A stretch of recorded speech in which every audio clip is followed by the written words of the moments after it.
Hi friends, day 5 of international adolescent health week की सबको बधाई। Lucknow academy of paediatrics and adolescent health academy की तरफ से आप सबका खैर मकदम है, आप सबका वेलकम है मेरे चैनल पे। दोस्तों, आज हम लोगों ने एक बहुत ही यूनिक, मैं समझता हूँ कि एक्सपीरियंस किया। आज जो हमारी टीम थी, मैं, डॉक्टर प्याली, महाउदय सोसाइटी की टीम, डॉक्टर निरुपमा और चाइल्ड लाइन लखनऊ के साथ मिल के आज हम लोगों ने एक एडोलेसेंट हेल्थ की जो मेंटल हेल्थ है, आज का जो थीम था life skills, emotional intelligence and resilience, इसके ऊपर आज हम लोग ने थीम पे आज हम लोग बाल सुरक्षा गृह गए, जिसको बाल सुधार गृह कहते हैं या हिंदी में इसको बाल संप्रेक्षण गृह बोलते हैं। बेसिकली ये गृह लखनऊ में महान रोड पे बनाया हुआ है और इसमें तकरीबन 128 बच्चे थे जो कि जुवेनाइल डेलिंक्वेंट्स थे, यानी कि किसी न किसी अपराध के वजह से उस होम में, सुधार गृह में रखे गए थे जेजेआर के थ्रू। तो दोस्तों, it was a very unique experience for us. हम लोगों ने पहली बार इस तरह का इंटरेक्शन किया कि हम लोग किसी भी सुधार गृह में गए हों। बाल जो आश्रम्स हैं, जो मतलब एक तरह से जो गवर्नमेंट के ऑर्फनेजेस हैं या जो बाल सुरक्षा गृह हैं, उसमें तो हम लोग कई बार गए हैं और कई बार हम लोग, मतलब मैं समझता हूँ कि पिछले 10-15 साल से हम लोग लगातार जो गवर्नमेंट के जो ऑर्गेनाइजेशन हैं वहाँ पर हम लोग जा रहे हैं और वहाँ पे हम लोगों ने प्रोग्राम भी किया है। जाहिर सी बात है, उन बच्चों की डिमांड्स दूसरी होती थी। उन किसी के पेरेंट्स जेल में होते थे, इस वजह से उसमें रहते थे, किसी के पेरेंट्स ने उनको छोड़ दिया है, किसी की डेथ हो गई या कुछ ऑर्फन हुआ करते थे। आज के जो बच्चे थे वो बच्चे थे जो कि किसी क्राइम करने की वजह से, जुवेनाइल क्राइम करने की वजह से वो उस सुधार गृह में बंद थे और वहाँ पर 128 बच्चे थे। लखनऊ में सिर्फ एक सुधार गृह है महान रोड पे, तो वहाँ पर मिस्टर संजय सोनी जी और जो वहाँ की जो अधीक्षिका थी, तो उन लोगों ने हम लोगों ने उससे परमिशन ली। डॉक्टर संगीता शर्मा मैडम का, जो कि चाइल्ड लाइन की डायरेक्टर हैं, CWC की मेंबर हैं, मैं उनका शुक्रिया अदा करता हूँ कि उन्होंने हम लोग से, मेरी उनसे रिक्वेस्ट थी कि मैडम इन बच्चों से मैं मिलना चाह रहा हूँ। इंटरनेशनल एडोलेसेंट हेल्थ वीक में मैं चाह रहा था कि इन बच्चों को बहुत ज़रूर कवर करूँ, क्योंकि हम लोग स्कूलों में जाते हैं, बाल गृह में जाते हैं, बस्तियों में जाते हैं, बट इन बच्चों के पास कोई नहीं पहुंच रहा था। तो मेरी ख्वाहिश थी, मैंने प्याली मैम ने डिस्कस किया, डॉक्टर अजय कुमार आज नहीं जा पाए, डॉक्टर निरुपमा मैम आ गई थी, तो महाउदय सोसाइटी और चाइल्ड लाइन के साथ मिलकर हम लोगों ने इस प्रोग्राम को किया और बहुत अच्छा लगा। आप बिलीव कीजिए दोस्तों, एक दिल को सुकून से लगा उन बच्चों से मिल के, उनसे बातें करके।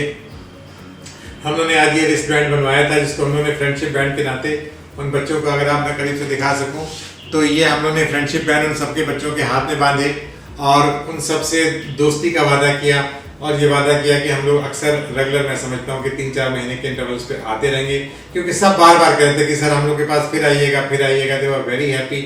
हम लोगों ने उनके 128 बच्चों को 4 ग्रुप्स में डिवाइड कर दिया था।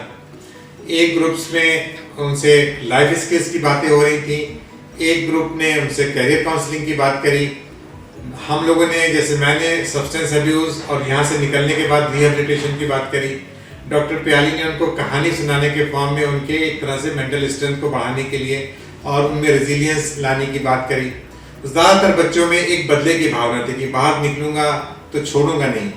हम लोगों ने उनको समझाया कि नहीं बेटा, अगर आप इस दलदल में फंस गए, अगर आप इस चक्कर में फंस गए और आपने यहाँ से सारी स्लेट को मिटा के निकलो, सब भूल जाओ कि तुमने क्या गलत किया था या तुम्हारे साथ किसी ने क्या गलत किया था, आप ये भूल जाइए और फिर यहाँ से निकलिए और अपनी ज़िंदगी को संवारिए, आगे बढ़िए।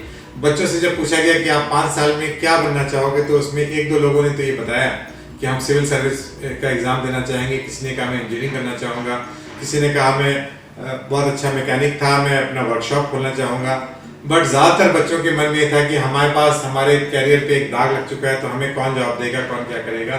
तो मैं समझता हूँ कि इसी तरह का रिहेबिलिटेशन हम लोगों ने उससे किया और कहा कि तुम लोग अगर अपने स्किल्स को इम्प्रूव करोगे, पढ़ाई करोगे, एग्ज़ाम दो, इंटर करो, ग्रेजुएशन करो, दुनिया की शॉर्ट लिव मेमोरी होती है सोसाइटी की। मैंने उनको समझाया कि बच्चों, सोसाइटी की जो मेमोरी होती है बहुत शॉर्ट लिव होती है। अगर आप सुधार करके जाओगे और आप दोबारा इस दलदल में नहीं फंसोगे तो दुनिया भूल जाएगी, आपके अच्छे काम याद रखेगी। एक सवाल जो मैंने उससे पूछा कि आप लोगों ने आकर यहाँ पर क्या सीखा, तो बहुत अच्छा जवाब मिला।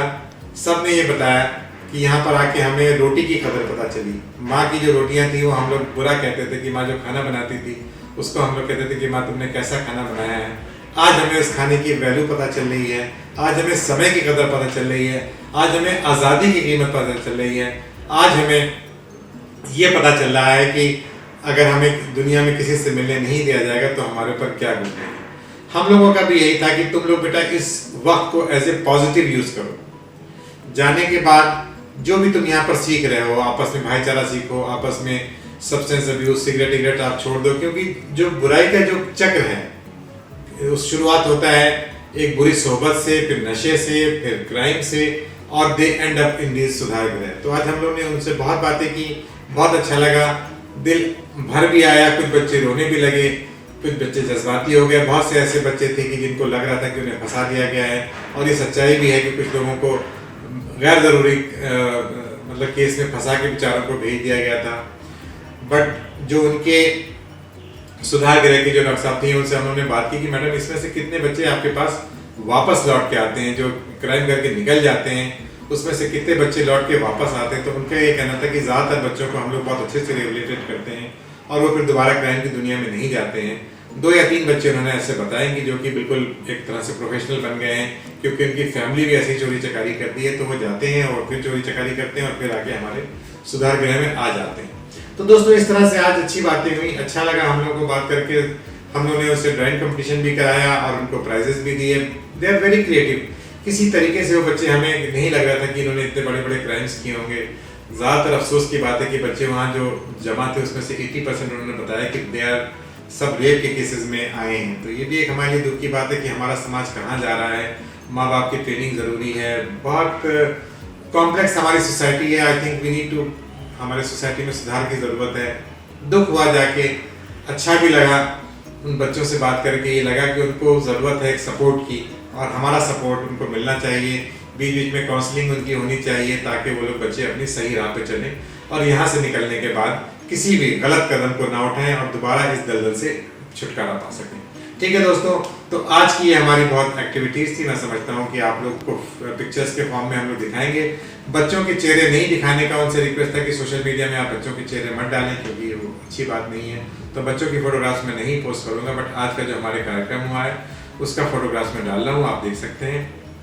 प्रोग्राम का detail video Arifa's kitchen and world के जो वीडियो है हमारी वाइफ महादा सोसाइटी की जो प्रेसिडेंट है उनके चैनल पे आपको मिल जाएगा। वो हम लोगों ने जो इंटरव्यूज़ रिकॉर्ड किए हैं, जो हम लोगों ने सेशंस किए हैं, उनके वीडियो आपको उस चैनल पे मिल जाएंगे, आरिफास किचन एंड वर्ल्ड। तो आप लोग उस चैनल पे जाके देख सकते हैं।